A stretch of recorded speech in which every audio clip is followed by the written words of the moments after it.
That happened in City. That's why we call the library in Cabramatta the Whitlam Library. It's why the Institute at Fairfield Hospital is called, because we've always recognised the entire family's contribution, Margaret's in particular.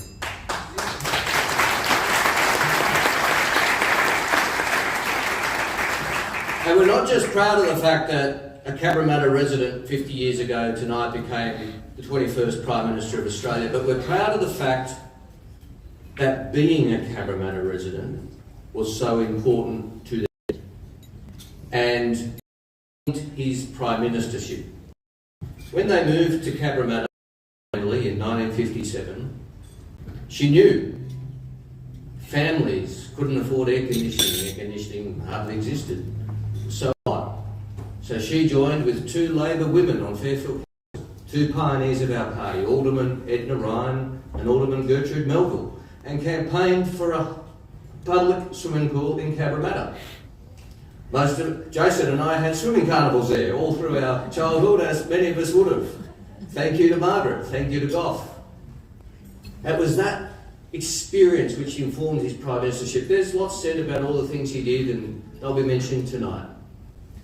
And they're all important. Ending conscription, modernising Australia, funding for the arts, lifting the age pension, they're all in the suburbs, supporting infrastructure in suburbs. When he introduced something very important to Australia, on the basis of need, the money would come to us. That's what having the 21st Prime Minister of Australia from our community meant. It meant his was better. Gough and Mark down to 32 Albert Street, which is now in public ownership of the University of Western as the 21st Prime Minister of Australia. By his, what drives him as a man. And just as the lived experience of the 21st Prime Minister of Australia informed his driving reform, Gough government. Just as the 21st Prime Minister of Australia thought that and was driven by his lived experiences, so it is for the 31st Prime Minister of Australia, who also sees the mandate we receive as a command to perform, and to perform as well.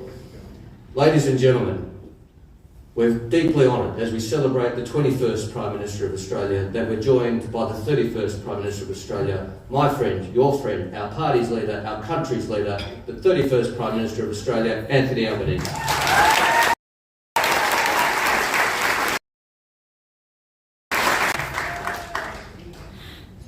Well, thanks so much, Chris, for that generous introduction and giving me the honour of participating in it. I begin by acknowledging the traditional owners of the land on which we meet. I pay my respect to their elders, past, present and emerging, and on behalf of the government, I recommit to our National Parliament.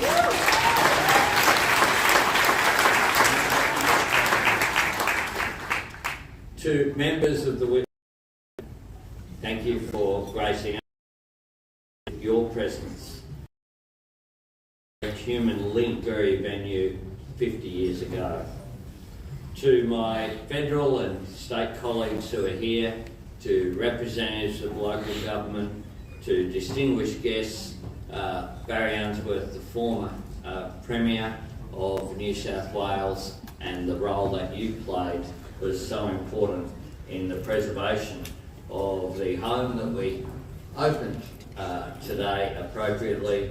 So from a former Premier to the next Premier of New South Wales, Chris Minns, I look forward to working with you and seeing you winning Master.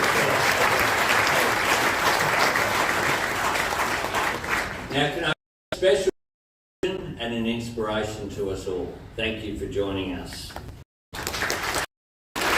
In the same spirit that the joy of victory gave to Australia, a new sense of possibility for Australians to affordable health care, to a great education and a decent standard of living in their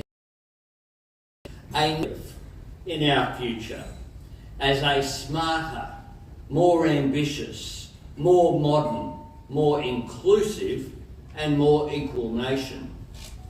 3 years, 2 terms, an extraordinary roll call of achievements and a lifetime of inspiration for all Labor people. Friends and fellow true believers, tonight doesn't just mark the anniversary of an election victory. It commemorates the beginning of a new era, because our Labor Party, our great Labor movement, never seeks government for its own sake, for the titles or trappings of office. Yesterday, when Senator Michaelia Cash was filibustering in the Senate to try to block the legislation which will give unions more rights and that will lift the paying conditions of working people, I thought to myself, I hope she keeps talking for a while, because wouldn't it be fitting if the Parliament resumed on the morning of Friday the 2nd of December 2022 to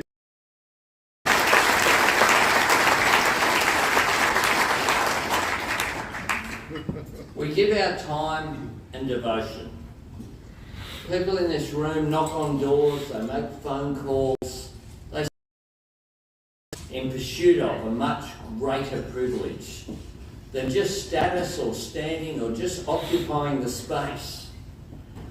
We do it because we understand the true of government is the responsibility and the opportunity to change people's lives for the better. We seek power not as the end in itself, in order to use that power to redistribute economic and social power and opportunity to more people, And that is what the Whitlam government did.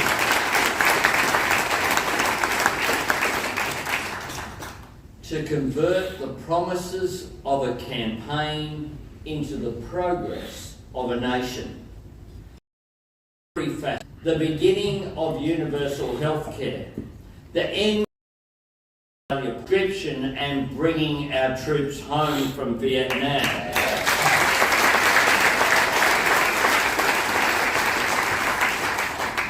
The creation of the Racial Discrimination Act, the reform of no-fault divorce, the establishment of the family court, the abolition of a piece of discrimination and stigmatisation in the welfare system that until Whitlam, until 1973, only supported single mothers raising children if they were a widow.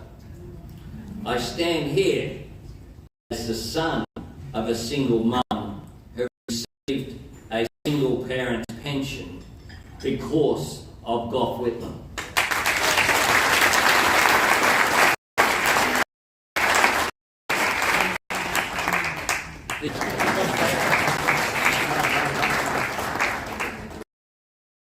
Needs-based funding for schools, decentralisation and urban renewal, lifting up our suburbs and our regions. The assertion of equal pay for women.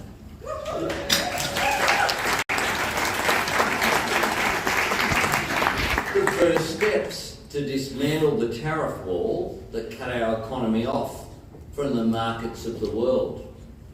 The first time that the opportunity of a university education was open to all Australians.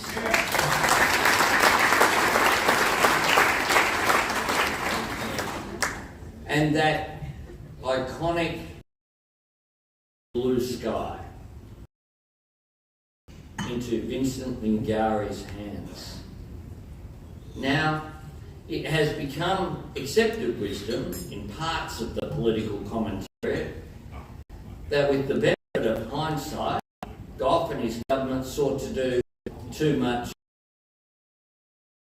I had about our government by a journalist. No government is perfect, of course not. But when you review that list, when you reflect on those extraordinary achievements, when you consider those reforms not just part of our Labor story, but fundamental to our Australian identity, ask yourself, after 23 long years of decay and delay, what could have waited? What of those elements could have been deferred? And given the constitutional vandalism that brought down the Whitlam government, barely a year after a double dissolution victory, how fortunate are we? How much better off is Australia because Gough refused to wait, because he was determined. Gough never gave in.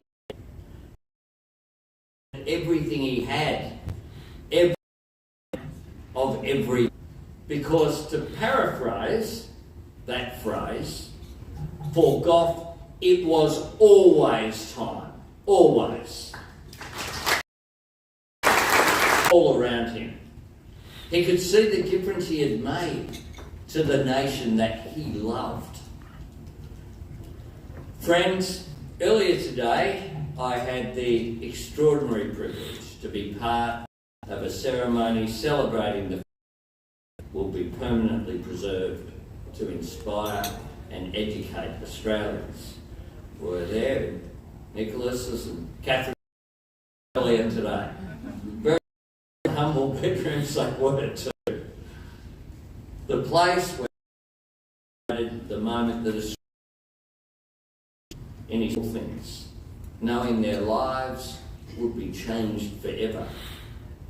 It is fitting that Gough will be honoured in the suburbs, and in particular in Cabramatta, because he was the first Prime Ministerial champion of the suburbs. He was a passionate advocate for citizens in new and growing communities, for their right to enjoy the same opportunities and to be served by the same amenities as Australians who live in our inner cities. And he understood the quality of life, a statement of respect for their aspirations, a statement of belief in their potential. It's a truth that has honoured and more enduring when all Australians have a share in it, that our economy is more resilient when more people can participate, that our communities are more vibrant when all are welcome. It is the great Labor mission that I spoke of on election night this year, opening the doors of opportunity to all Australians and then widening them. Friends, 50 years next, Gough Whitlam lives in history because he was determined to lead a government every bit as brave and gentle, a government worthy of all Australians.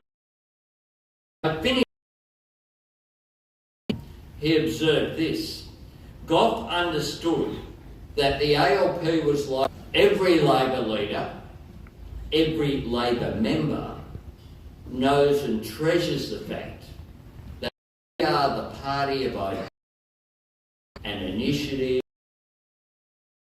and on his legacy. And tomorrow we carry on the work, paying those who have gone before us the greatest possible tribute by driving the next generation of reform and progress, by shaping our future, not letting it shape us. It's our time now, and we are not going to waste a minute in tribute to the very nature of the great movement that Gough Whitlam had the great honour of leading. I pay tribute to Gough Whitlam and to his family tonight on the 50th anniversary of a great victory which changed our nation and changed it forever. Thank you.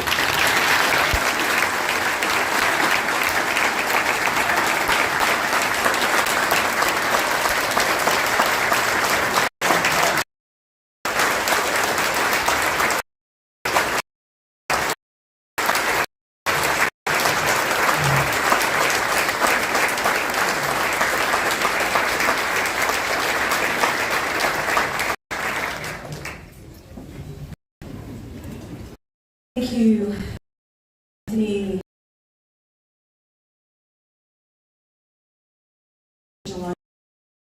From the land on which we meet tonight.